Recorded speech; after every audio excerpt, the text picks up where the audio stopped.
Ngayon, mabilis na umuunlad ang teknolohiya. Kasabay nito, ang pagdami ng mga banta katulad ng human trafficking, identity fraud, transnational crimes at iba pa mga illegal na gawain. At dahil dito, mahalagang magkaroon ng bansa ng isang moderno at magkakaugnay na sistema ng seguridad sa ating mga paliparan at border checkpoints. Dito pumapasok ang KAIS.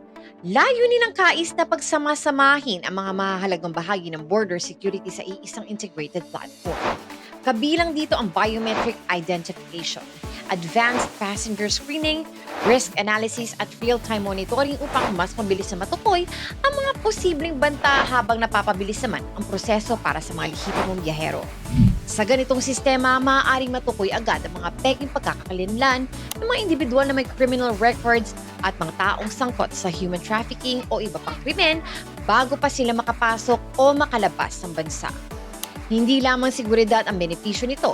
Makakatulong din ang KAIS upang mabawasan ang mahabang pila sa immigration, mapabilis ang clearance sa mga pasahero, at mapaganda ang kabuuang karanasan sa paglalakbay.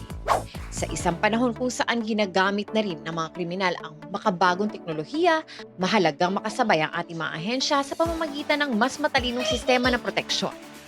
Ang isang ligtas na hangganan ay nangangahulugan ng mas ligtas na mamamayan, mas matatag na ekonomiya, at mas mataas na tiwala ng mga turista at namumuhunan sa Pilipinas. Kung gusto natin ng mas moderno, episyente at ligtas na sistema sa ating mga paliparan at borders, ang KAIS ay isa sa mga hakbang tungo sa layuning iyon. Maraming salamat sa inyong panunood.